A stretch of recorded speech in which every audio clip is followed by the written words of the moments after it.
Okay, welcome guys to my Star Wars Battlefront review. I've also mentioned it in our Facebook page, United Front Gaming. Feel free to check it out. I'll give some links in the description. Feel free to like and favourite and comment and all that good stuff. What I'll do in this review is give a brief history of EA, where they came from with Battlefield 4, and where I come from, and that, and then I'll give the likes and then the dislikes that I have about the game. With that said, let's roll the intro.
Okay guys, so when EA released Battlefield 4, and this is the game that I learnt from Battlefield Bad Company 2, leading up into 3 and then 4, and then finally this game, with a few other FPS games like CSGO and a little bit of COD as well. When Battlefield 4 came out, the beta was released, we all thought, okay, there's a few bugs and glitches, and that's fine, it's just a beta. We sort of put it down to the fact that, okay, it's a beta, apparently betas can be full of bugs, and that's the time that the devs fixed those bugs. The game came out. There were a few problems with places in the world that had got the game before us, so they were already ranked up. Some of them were actually fully ranked before us. That's fine. It was kind of okay. Well, you can't release to the world all at the same time, and that's what I'm okay with that. I'm fine with that. But then there were lag issues and other problems, and we started to wonder what was going on, Then a friend of mine released a video showing me all the faults with the game. Netcode was the new term. Netcode was coined. Talking about bullets, a person dying around a corner, but yet they had seen on their screen to have it been a little bit. I'll just turn this down a little bit. So on your screen you had killed the guy, but he was still running around, and things like this, all these sort of bits of problems. And then, not only that, but there was, now I don't know if I'm going to get done for this or not, I don't know if I'm going to get told off, but there was a court case in where the shareholders of DICE, the shareholders of the game, sued EA for false advertising on a game. Now I don't know the exact terms in which they laid down, but it was to do with the game and the fact that it hadn't been fully finished, and basically just misleading the public. And apparently the shareholders won that court case, and then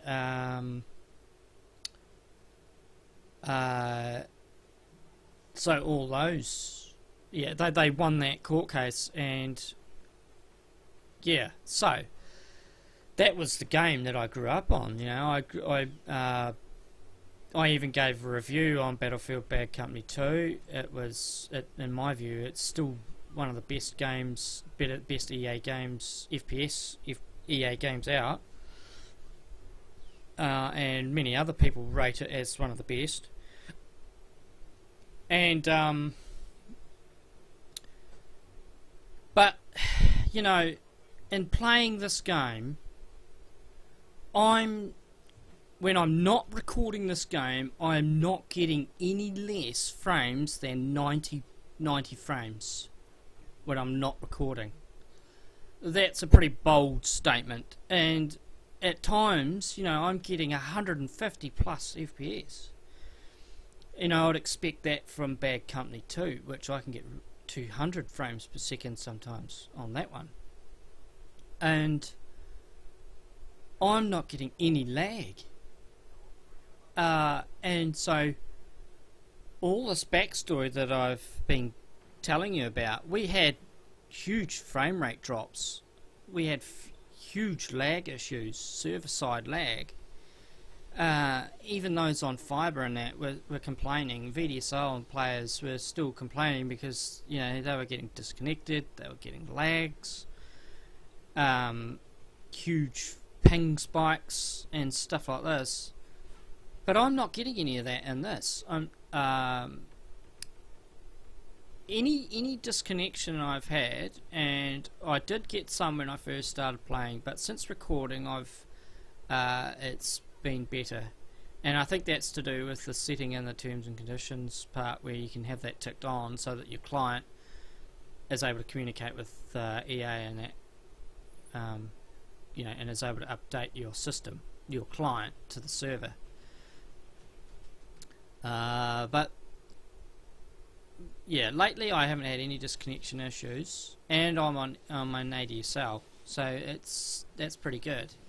You know, I'm not on the best of internet connections. Yeah. The other problem is there's no serverless select and there's no region select. Okay, I'm fine, I'm okay with the fact that there's no server select. You can't serve it. You can't select the server.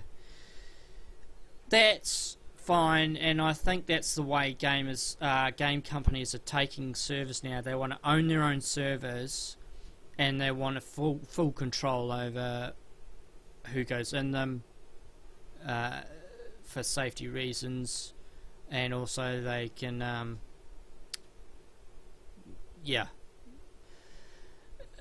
I'm on the fence with that one. I'd rather it be that you own your own server, so that possibly you could make a bit of money on the side, but you know, at least then you're secure in the fact that you have a decent ping to that server, and you know that that's where that server is held. I have no idea where these servers are. I could be in China for all I know right here on this recording. Even though I've got no disconnection or lag, my ping, for all I know, could be through the roof, and I would have no idea. But so having a region select is a bit of a worry, but I'm okay with all that. Yes, it's a bit of a bother, but it's not really affecting my game at the end of the day anyway, quite so much. But what I do have a beef with, and I'll go in length about it, and now I'm getting into the bad things about the game, as you already have picked out, and that's the buddy system with this. Now I'll put a link in the description below about my beta, when I first reviewed the beta, and I mentioned it in that one, and I'll also give a link in the description about jackfrags' mention about the partner and party system in this. First of all, my beef is the sheer fact that party and partner sounds very similar.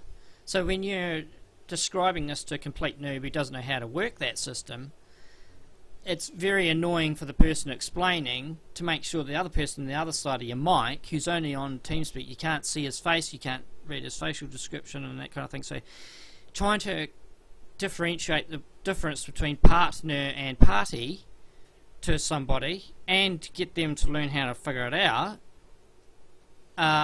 is confusing. You know, you can't, there's no squad. If you just kept it to squad and I don't know, squad and platoon or something like that, or buddy and squad,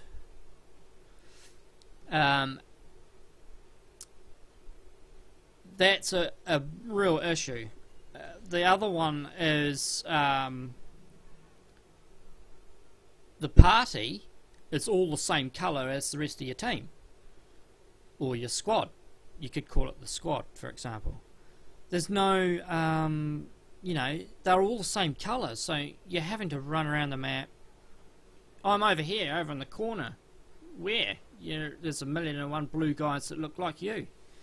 So it's hard to, you know, strategize and plan a decent assault when you're still having to look for each other, and that kind of thing, which is really quite annoying. This is also not really much of an issue. I'm not too worried about the fact that you have one person who you spawn off. I'm okay with that. The problem is with that is that, you know, you're limited now in where you can spawn, and jackfrags points out the spawn issue a little bit, and he'll go into a bit more depth than I. But basically what he's saying is, because there's especially in Walker Assault, where you're spawned, yes, they're random, but sometimes you want to get to a certain objective, but you have to cross the battlefield to get there, so you're more than often, quite a lot, dying. So again, the strategy and planning aspect of the game is largely, you know, you can't plan an assault very well. You can't formulate a decent attack, and especially if you're having an unbalanced, keeping to the lore of the game, that aspect really is quite a strong point, actually, because if you're keeping, you know, if the rebels are going to be underpowered compared to the Empire being a little bit OP maybe, but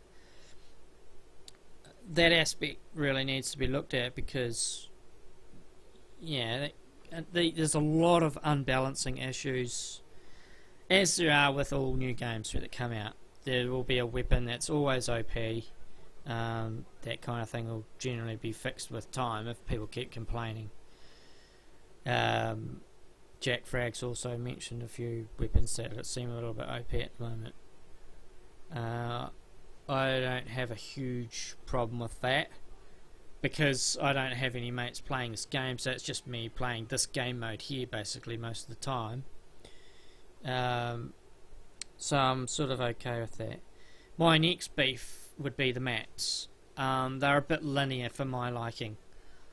You know, you're playing Walker Assault and you're having to run around valleys, through crevices and stuff, through rocks on Tatooine and that kind of thing, and it's, while it's nice to have a sniper position, it's also a bit linear in terms of it's almost like you're playing a campaign mode, or a single player campaign mode, because you get, you know, those, I would expect that from that kind of game mode.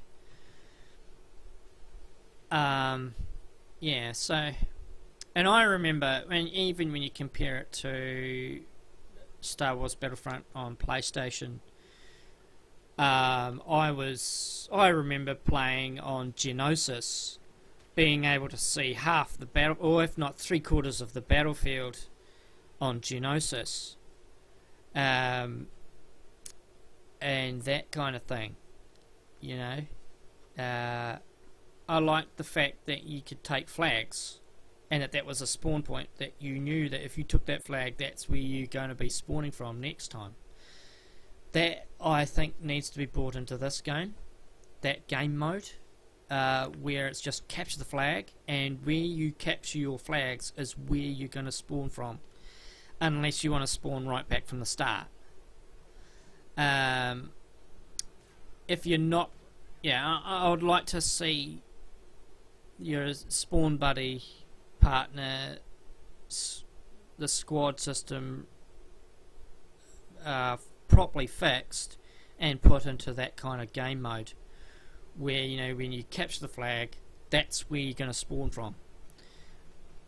There'll be a number of spawn locations within that zone of the flag where you can spawn at. I really strongly feel that game mode should be brought in, or something like that, where you know where you're going to spawn from. And the other thing too is in Star Wars on PlayStation, the first Star Wars, during AT Walker Assault on that, your AT Walkers, you literally could see your character come out of the AT Walker. You know, rather than have random spawn locations around the map.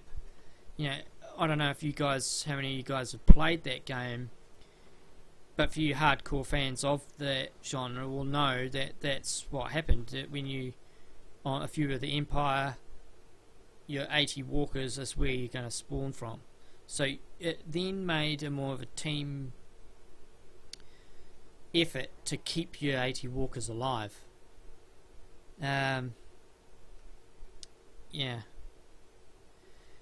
This game mode though is definitely my favourite game mode, in that you can, here I go as Skywalker for example. So they're one of 3 characters. Not only do you get to go as one, but you've also got to protect the other 2 before they die off. The team that loses all their heroes is declared the losing team, and the other team is naturally the winner. So, you know, and you get different abilities and stuff like that. And I think this game mode is definitely more balanced than the other ones. Although in saying that, I have noticed with the AT Walkers on Walker Assault that there's a feature there where it shows that the underbelly is more vulnerable. I'm not quite sure what they were trying to achieve with that. Maybe that was part of the balancing issue they had. I'm not quite sure. You can feel free to put a link in the description. I might be just shooting through the breeze here, I don't know, but what gets this game is definitely the FPS and the sheer fact that there's no lag. I mean, they've done an exceptionally good job. Well done, you guys at EA, you know, and DICE. You guys can pat yourselves on the back for that. That's really good. Really, really, really good. Now we just need depth, you know, and that leads me to my next thing, is the unlocks. For the hardcore FPS gamer,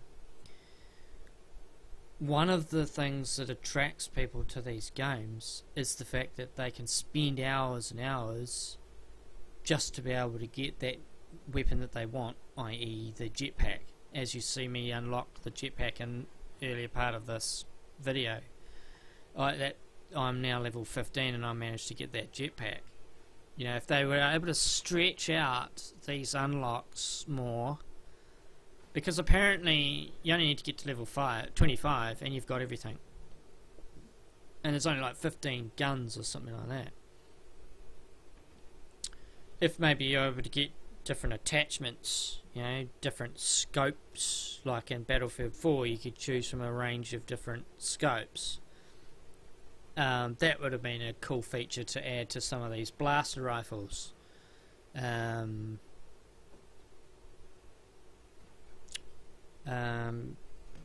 the unlocks, I'm on the fence with unlocks.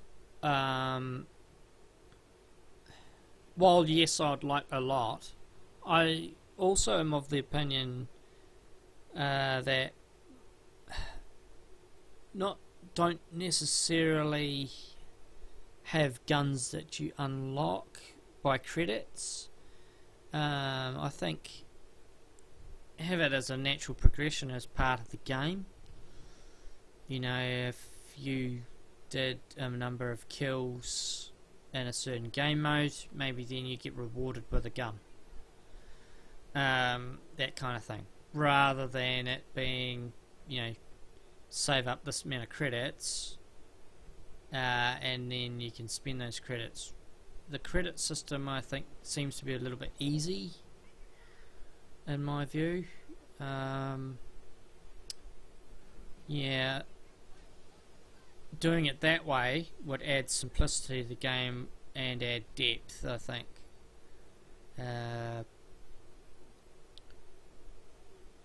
Yeah. Is this game very much like the Star Wars, and what is it like coming out of the beta?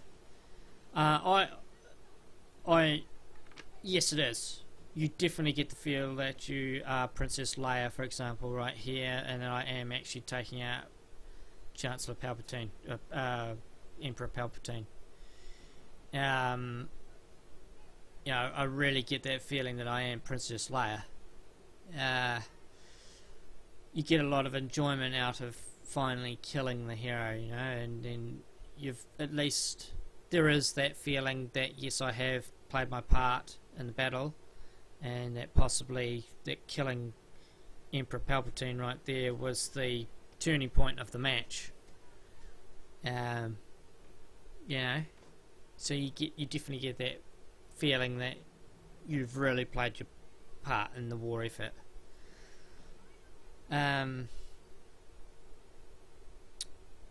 There's an argument to be said for the lack of storyline. I'm of the opinion that storyline doesn't matter too much with FPS games, and in fact I would do away with the story altogether, because it's always been about the competition aspect of and the serious FPS. Let's get down to the shooting. Thank you very much. You know what I mean?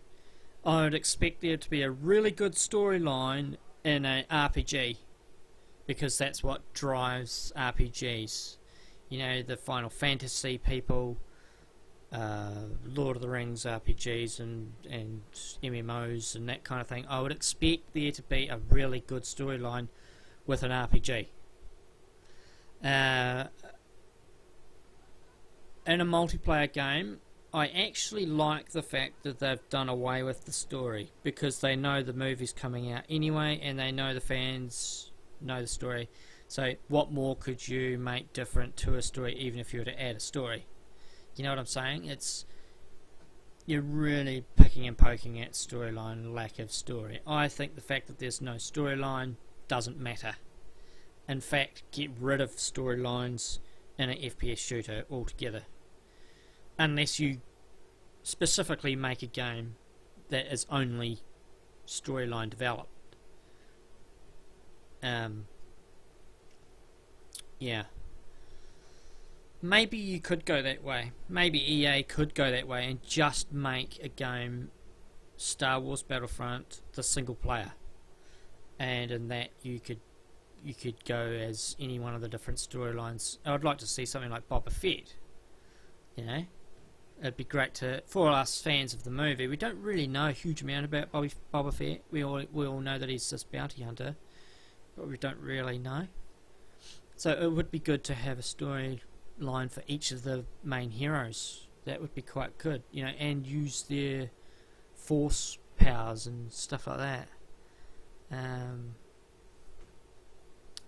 Maybe that's a route they could go.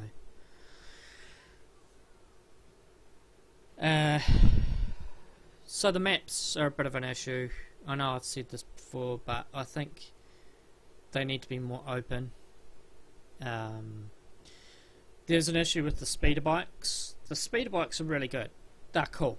They're great. But the maps with which they're on are very close quarter maps. So you only need to press the mouse button for a minute, or 30 seconds, and you've already gone across the map. And in fact, when I first hopped on, the only time I have hopped on so far, sort of found myself flying across the map. I was like, oh gee, I really want to get off. I don't like this, you know. I got that feeling that it's just too quick, and you're actually better off just running people over. The weapon on the front, you sort of have to stop and aim to do it, so you're better off just running them over.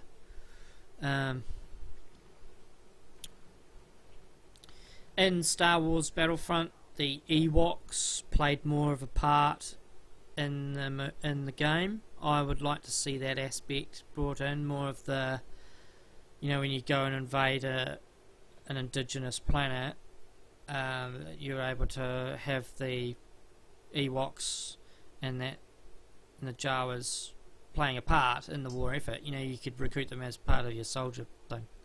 That aspect would have been quite good as well. But anyway, that's my review, guys. Thanks very much for watching, and I encourage you guys to get it. It's not worth the 110 in my view, but it is still a great game to play once that party system's developed.